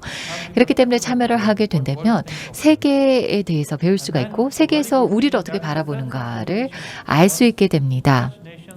그리고 유엔 하에서 함께 협력을 하게 되면은 건강하고 건전한 경쟁을 하게 됩니다. 평화를 위한 경쟁을 하게 되는 것이죠. 한국 쪽도 평화를 위해서 더 노력을 하게 되고 북한도 평화를 위해서 더 노력을 하게 됩니다. 그래서 긍정적인 방향으로 평화를 향해 나아갈 수 있다는 것입니다. 유엔 하에서 저희가 인도와 협력하면서 깨닫게 된 바입니다. 그리고 또 세계에게 보여줄 수가 있죠. 우리가 글로벌 커뮤니티의 책임 있는 일원으로서 평화를 위해서 헌신할 수 있다라는 것을 보여줄 수가 있습니다. 그러나 안타깝게도 저희가 이룩하지 못한 것이 있습니다. 저희가 아무래도 과거에 역사가 있기 때문에 정치적인 사고방식을 바꿀 수는 없었습니다. 그래서 평화를 위해서 함께 노력을 했지만 정치적인 변화까지는 가져오지는 못했습니다. 좋은 환경을 마련을 할 수는 있지만 이것만으로 정치적인 것까지 다 바꿀 수 있다고 생각하는 것은 오산입니다. 그리고 또한 이 국경에서 만약에 새로운 도발이 있다면 피스 프로세스가 영향을 받게 된다는 것이죠. 한국 같은 경우에 지난달에 몇 차례 미사일 실험이 있었죠. 그렇게 되면 신뢰도가 내려가게 됩니다. 그리고 두 번째로 저희가 주지 못하고 또 달성하지 못한 거 아마 한국과 북한 경우에도 해당이 되는데요. 인도와 파키스탄은 함께 평화유지 트레이닝을 함께 협력하지는 못했습니다. 트레이닝과 관련해서 PKO 센터에서 함께 하지는 못했습니다. 그러나 향후에 함께 하게 된다면 우리가 어떠한 교훈을 남길 수 있는지 저도 역시나 궁금합니다. 지금부터는 한반도 평화를 위한 제언을 드리도록 하겠습니다. 제가 앞서서 말씀을 드렸듯이 우리는 다양한 다각적 접근법을 취해야만 합니다. 그래서 공공 외교도 필요하고요. 군사 외교도 필요합니다. 인적 교류도 필요합니다. 군만으로는 그리고 또 평화유지 교육만으로는 우리가 원하는 바를 달성할 수가 없습니다. 그래서 동시다발적인 노력들을 함께 진행을 해야만 합니다. 물론 이 경우에는 군의 참여가 중심이 되고 있습니다만 이것만으로는 부족하다는 것이죠. 또 군 외교와 관련을 해서 DMC에서 UN PKO 센터 에 대해서 교수님께서도 말씀을 해주셨죠. 이것이 국제적인 차원에서 운영이 되어야만 합니다. 단순히 해당 국가들에게만 오픈이 되어서는 안 됩니다. 글로벌 피스키퍼들의 경험까지도 활용할 수 있어야 되는 것이고요. 그러한 차원에서 봤을 때 파키스탄의 CIPS 같은 경우에는 이 PKO와 관련돼서 여러 영역에서 다양한 경험이 있습니다. 그래서 한국의 PKO 센터와 정기적인 교류를 통해서 저희 경험을 공유하기를 바라고요. 곧 MOU가 체결될 것으로 알고 있습니다. 파키스탄과 한국은 많은 유사성을 갖고 있습니다. 제가 이미 언급을 했죠.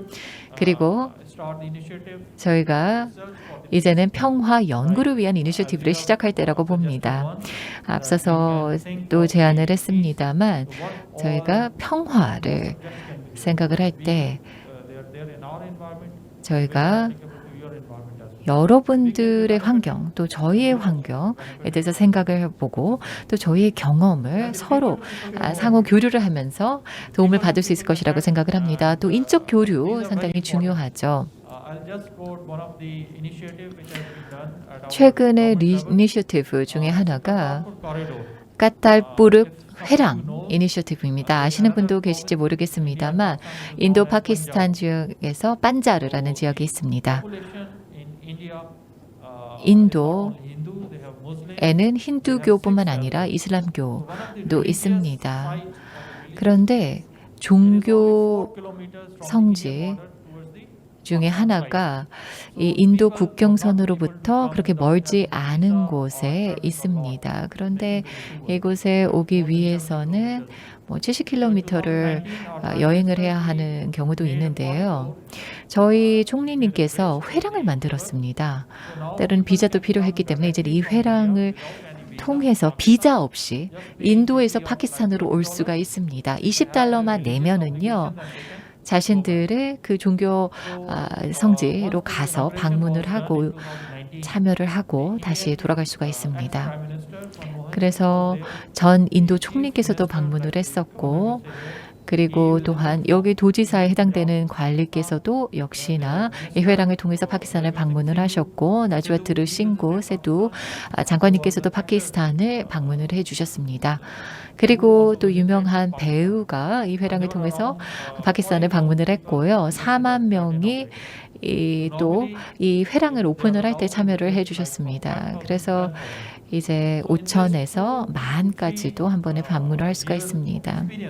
지금까지 한 2여 년의 경험을 바탕으로 봤을 때 저희가 문제없이 인도와 함께 이와 같은 이니셔티브를 진행을 할 수가 있었고 이와 같은 이니셔티브를 더 저희가 도입할 수 있게 되기를 바라고 한국 쪽에서도 이와 같은 이니셔티브 가능하다고 생각을 합니다. 북한과의 특정 지역에 특히나 DMZ 인근 지역에 이와 같은 방법을 도입할 수 있을 것이라고 생각합니다. 마지막입니다. 저희가 평화 기차 이니셔티브가 있습니다. 선저타 익스프레스 트레인인데요. 70년대부터 운영을 해왔습니다. 이 기차는 파키스탄에서 인도까지 이어집니다. 때로는 몇 가지 일련의 사건들이 있기도 했습니다만 그러나 물론 그러한 사건들은 조심을 해야 되지만 그러나 이와 같은 이니셔티브는 특히나 인적 교류와 외교를 위해서 상당히 중요하다고 생각을 합니다. 그리고 또 와가 국경선이 있는데 파키스탄 와하르와 인도 접경 지역을 와가 국경선이라고 이야기를 합니다. 근데 여기에 의식이 있습니다. 국기 개항 의식이 있고요. 양쪽의 사람들이 와서 이것을 관람을 합니다. 또 국제사회에서도 와서 관람을 합니다. 지금 이와 같은 일련의 조치들을 저희가 취했었고 이러한 점을 바탕으로 한국이 참고가 될 수 있을 것이라고 봅니다. 네, 감사합니다. 네, 감사드립니다. 네, 대령님께서 말씀을 해주셨습니다. 창기스 자파르 파키스탄군 대령님께서 굉장히 영감을 주는 좋은 말씀을 많이 해주셨습니다. 인도와의 경험을 공유를 해주셨고요. 단순히 저희가 시간이 그렇게 많지가 않습니다. 시간 제약이 있다는 것이 안타깝네요. 더 많이 들었으면 좋겠는데요. 다음은 찰리 라멘토 소장님께 부탁을 드리도록 하겠습니다. 스위스에서 온라인으로 연결이 되셨는데요. 찰리 라멘토 소장님 연결되셨나요? 지금 시간은 7분 정도밖에 드리지 못합니다. 우리 세션이 4시 반에 이제 마쳐야 해서 시간을 잘 관리해 주시면 감사드리겠습니다. 시간 7분 정도 드리도록 하겠습니다. 그 다음에 하 교수님께서 토론을 해주시겠습니다. 네, 라멘토 소장님. 네, 제네바에서 인사드립니다. 잘 들리십니까? 네. 평창 평화 포럼에 오신 여러분 모두를 환영하고 감사드립니다. 함께하게 되어서 매우 큰 영광으로 생각하고 제 슬라이드를 바로 띄우도록 하겠습니다.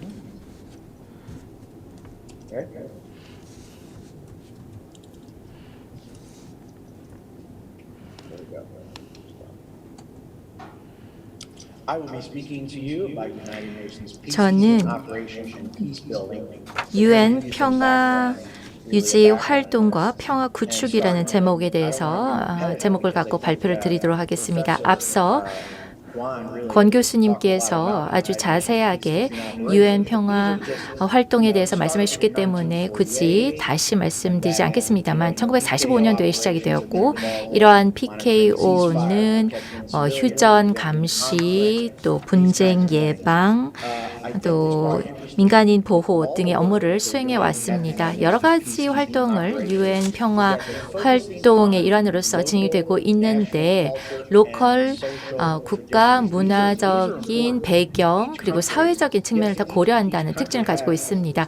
각 국가별로 물론 자체적인 분쟁을 가지고 있는데 접근법이나 또 문화 그리고 사회적인 전통을 어떻게 바라보고 어떠한 접근법을 갖느냐가 제가 보기에는 유사점을 갖고 있습니다. 그렇기 때문에 UNPKO에서는 굉장히 훌륭한 일을 많이 하고 있습니다. 제네바에는 198개의 193개의 UN 회원국들이 UN에서 함께 협력을 하고 있습니다. 그래서 정말 최고의 어떤 제워도 확충하고 있고 전 세계 최고의 전문가들이 모여서 민간인들, 경찰, 군인들 모두 모여서 문제를 함께 해결하고 있고 서로 돕고 있습니다. 결국에는 봉사를 하는 것이지요. 여기서 중요한 것은 이들 모두 이들이 주도하고 있는 국가에서 호스트 국가를 위해서 헌신하고 있는 것입니다. 그렇게 함으로써 많은 성과를 이루고 있습니다. 그리고 여기에서 중요한 것은 제가 관련해서 연구를 한 바로는 유엔사가 1978년에 설립이 되었습니다. 유엔에서 다국적 군사 활동 기관으로서 설립이 됐습니다. DMZ에서도 활동하고 있고 또 일본에서도 유엔사가 활동하고 있는데 이 유엔사는 UNPKO와는 좀 다릅니다. 유엔사는 UN 평화 유지 활동의 일환으로 이루어지지는 않습니다. 따라서 찰리 소장님 죄송합니다만 지금 PPT가 뜨지 않고 있습니다. 슬라이드 공유를 부탁드리겠습니다. Sorry. Important. Thank you. Share. That's much better. Everyone's been in the dark. 네, 그동안 아무것도 못 보셨네요. Again. 네, 저희 쪽에서 지금 떴습니다. 슬라이드가 띄어졌습니다. 네, 계속 말씀해 주십시오. 제가 PKO에 대해서 말씀을 드리면서 이미 앞서 권 교수님께서 자세히 설명해 주셨는데 몇 가지만 좀 강조를 제가 하고자 했습니다. 그리고 유엔사에 대해서 말씀을 드리고 있었습니다. 일본이나 그 DMZ에서 활동하고 있는 유엔사는 유엔 평화 유지 활동의 일환은 아니다라는 점을 설명을 드렸습니다. 국가의 더 많은 협력을 통해서 스킬, 지식 공유를 많이 하는 것이 결국에는 호스트 국가에게 많은 도움이 됩니다. 자립할 수 있도록 돕고 또 나중에 전통적인 방식으로 자체적인 사회적인 어떤 접근법을 도입을 하여서 스스로 문제를 해결할 수 있도록 역량을 키워주는 데 도움이 된다는 것입니다. 국가마다 아무래도 구체적인 접근법을 다를 수밖에 없습니다. 그렇기 때문에 이러한 평화 유지 활동의 사례를 보면서 이러한 교훈들을 얻을 수 있고 특히 한국의 PKO 센터가 운영이 되고 있다는 것이 훌륭한 것 같습니다. 다양한 활동들을 하고 있고 또 계획, 실행, 평가, 역량까지도 배양해주고 있습니다. 따라서 이 국가 PKO 센터가 고성으로 강원도에 있는 고성으로 이전하는 것을 우리가 꼭 고려해야 된다고 생각합니다. 강원도는 이제 평화의 장소가 되고 있습니다. 그렇기 때문에 아주 탄탄한 토대가 되고 있고 다른 국제사회의 일원들을 모으는 데 중요한 촉매 역할을 할 수가 있는 지역입니다. 그리고 이 국가 PKO 센터에는 아세안 지역 포럼, 컨퍼런스도 우리가 고려해 볼 수 있습니다. 지역 단체들, UN처럼 UN에서도 지역 차원의 회원들이 있고 그 모임이 있습니다. 그렇기 때문에 이런 지역 차원에서 어떤 포럼을 통해서 군사적인 측면뿐만 아니라 그 밖에 다른 분야의 전문가들 간의 교류도 가능할 것입니다.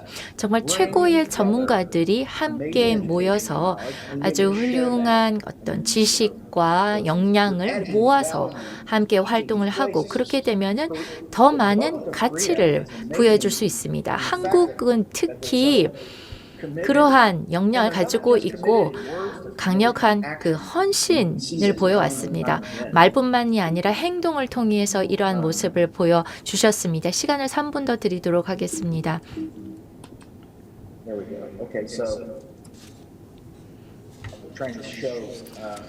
예, 제가 보여드리려고 했던 것은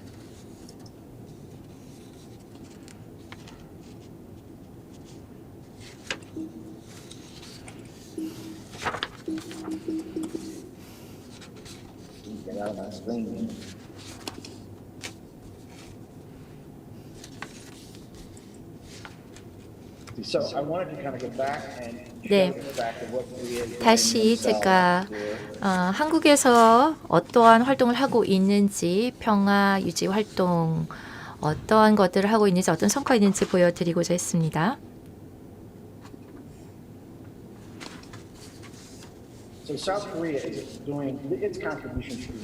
한국은 유엔에 많은 기여를 하고 있는데 권 교수님께서 이미 상세히 말씀해 주셨습니다. 레바논, 남수단, 인도, 파키스탄 그리고 서사하라 지역에서 굉장히 훌륭한 일을 하고 계십니다.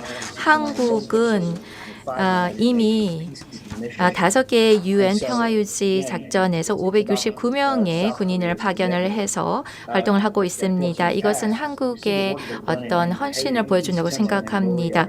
동티모르와 서사하라, 소말리아, 앙골리아 그리고 이러한 지역에서 또한 과거에 기여한 바가 있습니다. 또한 지난 2021년도에 서울 유엔 평화유지 장관 회의가 개최됐었습니다. 이러한 활동을 보면은 한국이 얼마나 적극적인 역할을 담당하고 있는지 또 얼마나 많은 가치를 공유하고 있는지를 보여주고 있다고 생각합니다. 국제사회가 이러한 사실을 목격하고 있는 것입니다. 또한 We have not working so well today. Okay, 예, so 그러니까 좀 기술적인 문제가 있는데요. 네. 유니타르 사례를 바로 말씀해 주시면 좋을 것 같습니다. 시간이 1분밖에 남지 않았습니다. so we have with 유니타르 유엔 훈련 연구 기구와 UN, 우리가 협력을 하고 있는데요. 평화 구축 훈련 과정을 우리가 함께 운영하고 있습니다. 첨단의 평화 구축 훈련 프로그램이 되고 있는데요. 그래서 권 교수님께서 말씀하셨다시피 파트너십의 좋은 사례입니다. 그래서 이런 프로그램을 통해서 우리 연구소에서는 여러 이해 당사자들에게 훈련 기회를 제공하고 있습니다.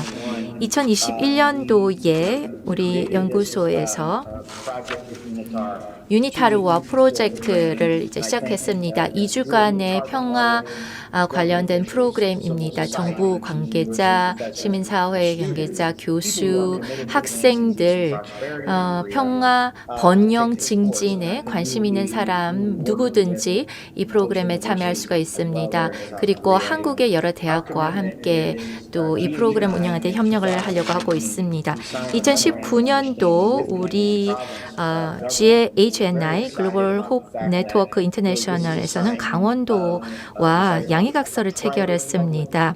민관 파트너십의 대표적인 사례라고 보시면 되겠습니다.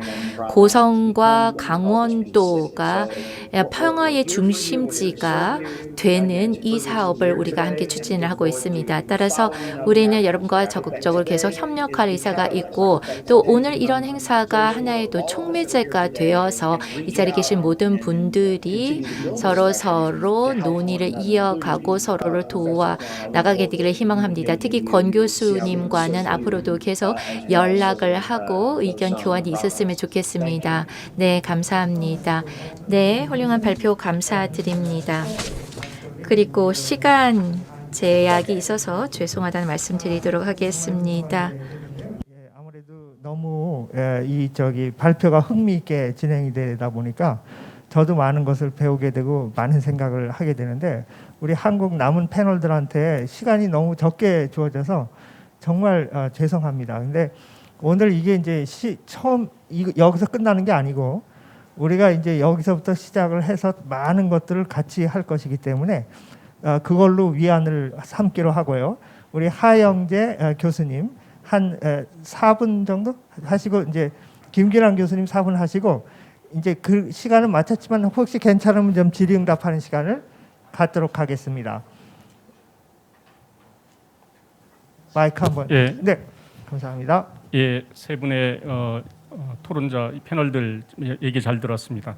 저는 강원도 춘천에 있는 한림대학교 글로벌협력대학원에서 국내에서 유일한 그 유엔 평화 유지 활동에 관련된 유엔 평화 안보 전공을 강의하고 있습니다. 또 군에서 근무할 당시에는 2010년에 레바논에 있는 유니필 사령부에서 저희 한국군 부대인 동명부대로 파병 갔다 왔고요.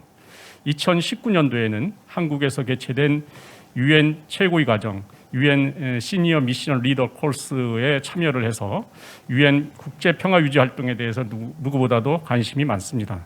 특히 현재 그 평화 포럼이 열리고 있는 강원도는 평화 특별자치도로 가기 위해 많은 평화 분야에 대한 실현 가능한 분야에 대해서 토의하고 연구하고 그리고 정책적으로 실천하기 위한 다양한 노력들을 하고 있습니다. 오늘 발표해 주신 한국의 국제평화 유지 활동에 대한 것과 앞으로의 발전 방향 그리고 대안들 그리고 파키스탄의 그런 관련 사례들은 굉장히 시기적절적으로 중요한 거라고 생각합니다. 발표자께서 발표하신 것처럼 저희 한국은 지난 2021년 12월에 서욱 유엔 평화 장관 회의가 있었지만 거기서 많은 것들이 얘기가 됐는데요. 여기서 특히 된 것들이 한국의 강점인 기술과 의료를 기반으로 유엔의 최우선 소요를 반영해서 스마트 캠프 시범 사업이라든가 남수단 의무 지원팀 파견, 공병 지뢰 제거 훈련 지원, 헬기 공여, 여성 장교 교육과정 주관, 경찰 요원의 추간 파견 등 유엔 평화 유지 활동을 강화하기 위한 6대 기여 공약들을 제시했습니다. 특히 여기서 공병의 어떤 지뢰 제거 훈련이라든가 여성 간부들, 여성 장교나 부사관에 대한 교육 과정을 주관하는 것들, 이런 부분들에 대해서 과연 어디에서 교육을 시킬 것인가 하는 것에 대한 관심이 가는 분야입니다. 오늘 말씀했지만 PKO 센터가 있는데 이런 것들이 민, 관, 군, 또 경찰, 또 민에 있는 NGO 단체가 확장을 가지려면 국가급 그 교육센터가 확대되어야 한다는 필요성에는 많은 공감대를 가지고 있습니다. 특히 제가 관심을 가지고 있는 분야는 아까 우리 그 UN PKU 활동에 기여하기 위해서 많은 인원을 파병에 증가하는 것보다는 실질적으로 국제사회 역할을 어떻게 해야 될 것인가에 대한 굉장히 중요한 거라고 말씀하셨는데요. 우리 권 교수님께서 현재 한국군은 군에 입대한 장병과 현역이 그 복무 중인 간부들을 위주로 해서 파병을 보내고 있습니다. 또 현재 입대 장병들이 줄다 보니까 간부들의 소유가 최근 한국군에서 증가하고 있는데요. 그래서 파병 인원에 대한 어떤 예비역 간부들에 대해 확대되어야 한다고 생각을 합니다. 세 번째로 제가 강조하고 싶은 것은 유엔의 고위직 확대인데요. 저 같은 경우도 유엔 최고위 과정을 나왔지만은 군을 전역하는 바람에 그 과정에 이어서 진출을 못했는데 이 예비역들에게도 고위직으로 진출할 수 있는 기회가 많이 있으면 좋겠다고 생각을 합니다. 특히 이제 우리 PKO 국가급 PKO 센터 운영 및 전문 인력 양성 분야인데요. 저도 이 분야에 대해서 가장 필요한 분야라고 생각합니다. 현재 한국군은 파병 교육을 국방대학교에 있는 PKO 센터와 한국특전사령부 예하인 국제평화지원단에서 이런 파병 교육을 전문적으로 하고 있습니다. 국방대학교 PKO 센터는 제가 알기로는 어떻게 보면 개인 파병자를 대상으로 교육시키는 기관이고요. 국제평화지원단은 파견될 장병들에게 테러라든가 기습 공격 등 각종 위험 상황의 대처 훈련과 경호 훈련뿐만 아니라 현지 언어와 문화, 관습, 또 외국 현지인에 대한 대민 민사 심리 작전 등 다양한 분야의 교육기관의 역할을 맡고 있습니다. 물론 현재 크게 문제점이 없이 잘 시행되고 있지만 제 나름대로의 발전 방향을 제시해 보면 이런 분산되어 있는 국방대학교 PKO 센터와 특전사령부 예하부대의 국제평화지원단을 통합하고 앞으로의 파병 환경, 즉 민간 분야라든가 경찰 또는 그런 것들을 다양하게 파병이 이루어진다면 이런 국가급 차원의 PKO 센터가 필요하며 이러한 PKO 센터가 설립된다면 어디에 설치해야 될 것인가, 이것이 굉장히 관심이 많습니다. 결론적으로 평창 평화 포럼이 진행되고 있는 이곳 저도 강원도라 생각하고요.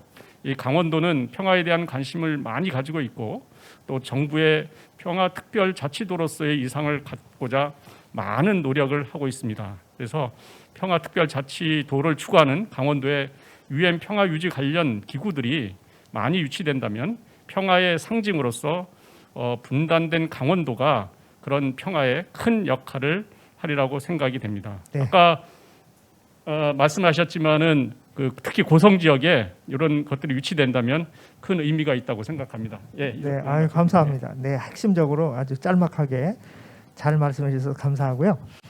마지막으로 우리 김규남 박사님, 강원연구원의 김규남 박사님께 부탁드리겠습니다.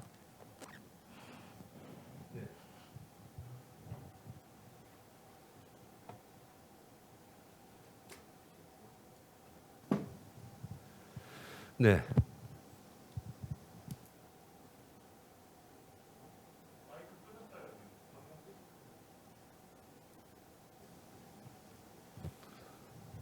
시간이 없으니까 마이크까지 짧게 하라고 자꾸 유도하는 것 같습니다.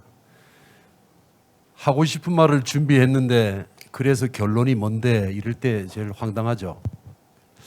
앞에서 우리 공 교수님이와 많은 패널들께서 필요한 말씀을 전부 해주셨다고 생각을 합니다.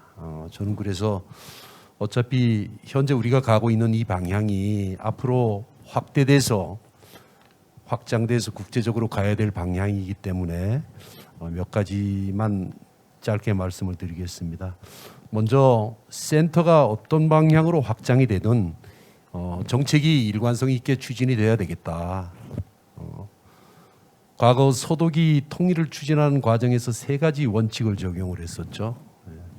전 국민의 공감대 형성이 우선이 돼야 될 것이고요. 많은 예산과 많은 인력이 소요되기 때문에.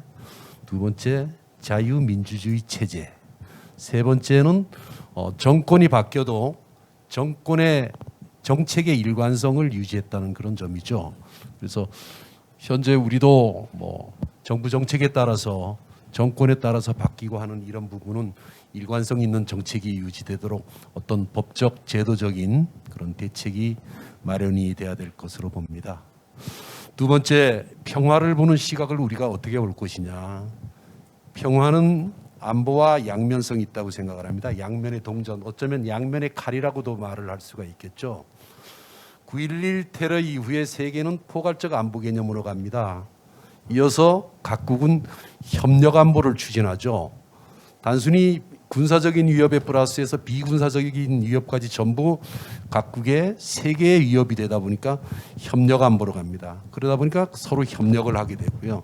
국내적으로는 아까 발제자께서도 언급하셨듯이 민관 군경 우리 모두가 하나가 돼야 되겠죠. 네. 또한 이제 해외에 파병되는 군인에 추가해서 분쟁 지역으로 파견되는 어떤 선교사나 기업가 봉사활동가 이런 부분까지 전부 확대가 되는 그런 교육 프로그램이 구성이 돼야 될 것이다 이렇게 생각을 합니다. 마지막으로 오늘 논의되는 유엔 평화활동이 나갈 방향 앞으로 어떻게 가야 될 것인가 센터로서는 저는 부족하다고 봅니다. 유엔 평화대학이 현재 비슷한 2개의 형태로 운영이 되고 있는데요. 이 유엔 평화대학과도 차별화된 어떤 유엔 국제평화활동 대학 아니면 그 용어는 나중에 적절히 선택이 되겠습니다만은 유엔 대학은 알고 계시다시피 69년에 도쿄에서 창립돼서 영구중점 석사 대학원 과정 이런 부분이죠. 그다음 이제 평화를 위한 대학 역시 코스타리카 산호세 근처인 소도시에서 됐는데 이 역시 1년 과정의 석사 과정입니다. 그러나 이 모든 게 평화에 대한 개념과 평화 활동가를 양성은 하고 있지만 세부적인 우리가 추구하는 국제 평화 활동 어떤 대학이나 센터가 가야 될 방향하고는 조금 차별화된 그런 방향으로 가야 된다고 생각을 합니다. 그래서 따라서 센터에서 어떤 대학의 개념이나 큰 국가 조직으로 가야 되는 건 당연하다고 보고 있고요. 좀 더 확장하는 부분은 향후 연구와 추가적인 논의가 필요하다고 생각을 합니다. 따라서 국제관계에서 각 국가 간의 어떤 합목적인 방향이 도출이 돼야 될 것 같고요. 유엔 산하기관으로서 가는 길에서 관련 분야를 학문으로 정립하는 것도 한 방법이라고 생각을 합니다. 또한 그 평화교육의 상징성을 고려를 해서 어떤 접경 지역이나 DMZ 쪽을 고려할 수도 있겠습니다만은 교육 방법 면에서는 요즘 온라인 교육이 되고 있기 때문에 어떤 상징성만 충분히 추구되면 된다고 생각을 합니다. 교육 활동의 어떤 이 교육 이념적인 면에서는 우리 조상들께서 우리에게 가르쳐준 홍익 인간을 고려한다면 말 그대로 널리 인간을 이롭게 하는 것은 어떤 유엔의 비전과 역할에도 부합이 된다고 봅니다. 따라서 이를 추진하는 세부 과정에서는 큰 국가기구, 대학이나 기구 예하에 본부 아래 회원국 및 관련국의 지부를 설립하는 방안도 고려해 볼 수가 있겠고요.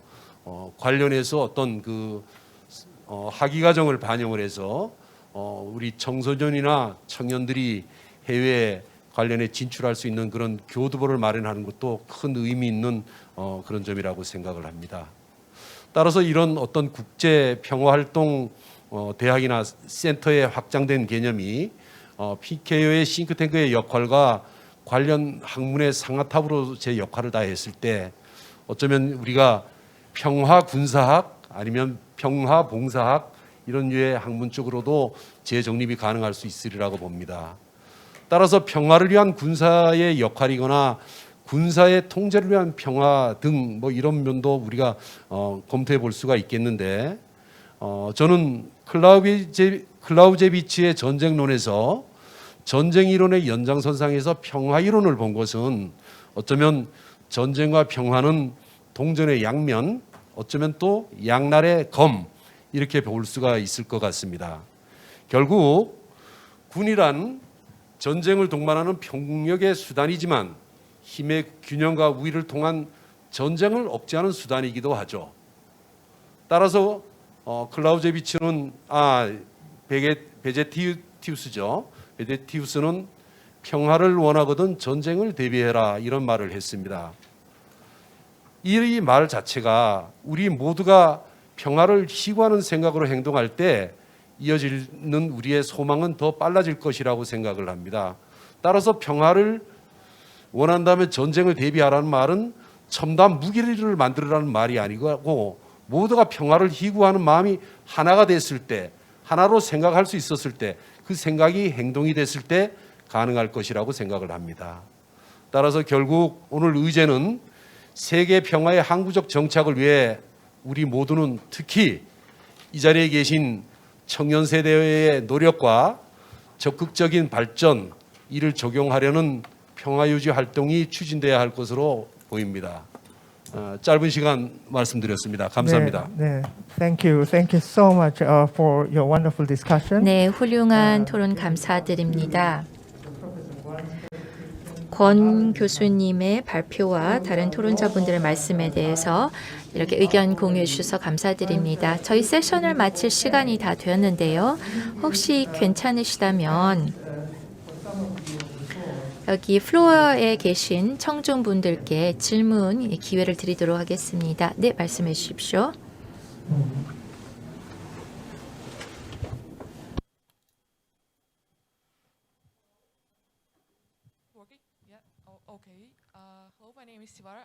저는 스바라입니다.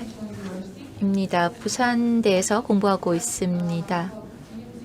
DMC가 아니라 평화 유지 전반에 대한 질문을 드리도록 하겠습니다. 평화 활동은 대부분 억압적인 국가에서 발생합니다. 콩고, 수단, 말리 등 이런 국가에서 발생하는데요. 이들 국가에서는 정부가 자국민 보호에는 별 관심을 보이지 않습니다. 그리고 군에서 군인들은 이 억압적인 정권을 보호하기 위해서 존재합니다. 그래서 평화 활동가들이 이런 국가에서 군 관계자, 경찰 등에 대해서 지원을 제공하고 교육을 제공하게 된다면은 오히려 이러한 억압적인 활동을 하는 능력을 키워주는 게 아닌가 이런 생각이 들었습니다. 그래서 연사분들께서는 어떤 생각이 있으신지 어떤 변화가 가능한지에 대해서 말씀해 주시겠습니까? 발표자께서 답을 해주시면 감사하겠습니다. 우리가 지금 피스키핑 오퍼레이션을 얘기했는데요. 우리가 부패한 정권을 지원하는 임무는 아닙니다. 자, 아까도 이제 임무단이 그동안의 과거에는 국가 간의 분쟁이 많았었는데 지금은 어때요? 아프리카 같은 경우는 국가 내에서의 어떤 집단 간의 분쟁이 이제 많이 생겼죠. 그래서 피스키핑 오퍼레이션의 절대 이론칙은 뭐냐면 당사자 간의 분쟁, 당사자 간의 동의하에 들어가게 돼 있고요. 두 번째 원칙은 impartiality.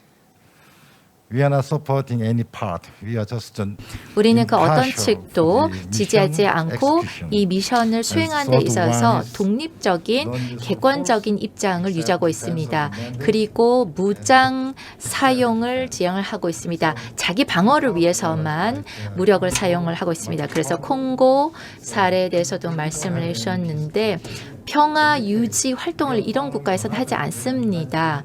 다른 UN 챕터 7챕터를 우리가 준수를 하고 있습니다. 7챕터에서는 모든 가능한 수단을 동원해서 평화를 유지한다라고 나와 있습니다. 그렇기 때문에 평화 유지라는 것은, 평화 활동이라는 것은 유형이 다양하게 존재합니다. 첫 번째로는 어떤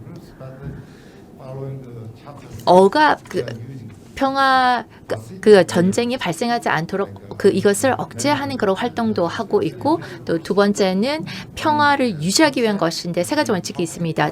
말씀드린 대로 첫 번째로는 어떤 합의가 있어야 되고, 개입 합의가 있어야 되고, 또 무력 사용에 대해서는 원칙이 있다라는 것을 말씀드리겠습니다. 네, 좋은 질문과 답변 감사드립니다. 예.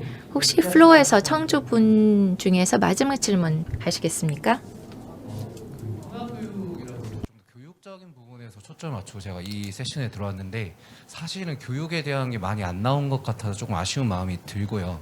그 PKO라는 거에 조금 더 초점이 맞춰져 있었던 것 같아요. 근데 파키스탄 사례를 들으면서 조금 더 생각을 해본 거는 그러니까 유엔으로서 평화 유지 활동으로라는 그런 더 큰 차원의 정체성으로서 인도와 파키스탄군이 평화를 유지했던 것 같거든요. 그러면 남과 북도 그 한반도군 한민족이라는 우리의 정체성이 있었지만, 그것보다 더 큰 차원에서는 최근에 많이 강조되고 있는 게 세계 시민 교육인데, PKO 지금 여기서 교육하면서 지금 세계 시민 교육에 대한 단어는 한 번도 안 나온 것 같아서, 그래서 그런 부분에 대해서 PKO 이 센터가 세워진다면 세계 시민 교육적인 부분도 추가가 될지라는 것도 좀 질문을 드리고 싶습니다. 네, 좋은 질문입니다. 예, 답변. 정말 그 아쉬운데요. 제가 시간 제한 때문에 뒤에서 빨리 슬라이드를 넘어가다 보니까 Youth, Peace and Security, 뭐 세계 시민뿐만 아니라 이제 우리 청년 교육, 유엔 결의안이 유엔 레졸루션이 2250가 2015년도에 이제 유엔 안전보장이사 만장일치 결의가 된 이유가 세계 인구의 23.7%가 청년들이고, 그 청년 중에 800만 정도가 지금 분쟁 지역에 있다는 거죠.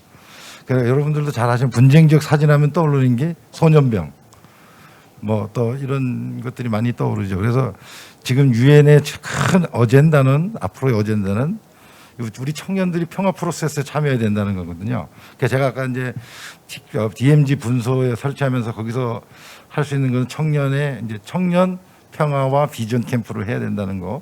그다음에 이제 우리 중고등학생은 이제 청소년은 평화와 안보와 문화 교육을 해야 된다는 거고요. 그래서 이제 지금 우리 청년들에 대한 이런 평화 안보와 관련된 교육 시스템이 우리 없다 보니, 우리가 국가급 PKO가 센터가 되면 우리 센터에서 UN 평화를 다루고 있으니까 그런 교육을 우리 청년들에게 교육을 해야 된다.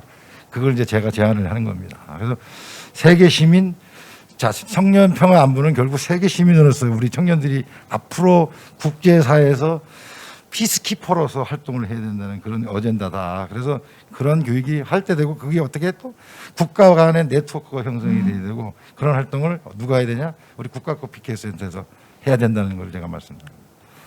Alright, thank you. Yes, just one more comment, please. 네, 감사합니다. 코멘트 하나만 더 부탁드리겠습니다. 네, 제가 간략하게 답변을 드리자면요. 제가 발표에서 파키스탄 평화 유지 센터 CIPS에 대해서 이야기를 했습니다. 세 가지 부서로 되어 있다고 말씀을 드렸죠. 평화 유지 교육, 두 번째는 바로 이 분쟁 해결에 관한 부서인데요. 시민들에게, 그리고 또 경찰들에게 교육을 제공합니다. 세 번째는 연구 부서입니다.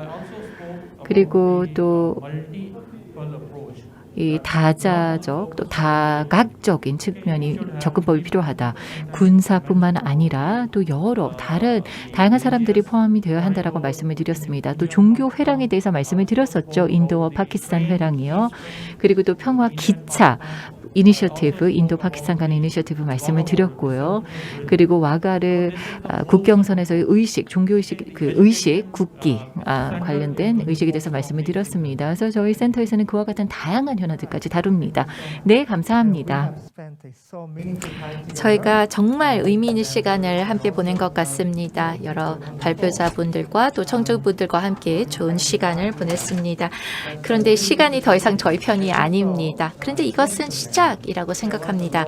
어제 보셨다시피 글로벌 강원 네트워크 출범식이 있었습니다. 그래서 우리가 희망하는 것은 이러한 이 이슈를 공식적인 의제로서 선정하는 것입니다. 그리고 우리의 논의를 이어가고 또 우리의 노력이 또 실현되기를 희망하고 있습니다. 유엔과 평화 활동과 평화 교육 이러한 내용들이 앞으로 평화에 있어서는 게임 체인저가 한반도에서 또 세계에서 될 것이라고 생각합니다. 굉장히 흥미롭고 중요한 이슈인 것은 분명합니다. 여러분께서 보여주신 열정과 헌신, 관심에 대해 감사드립니다.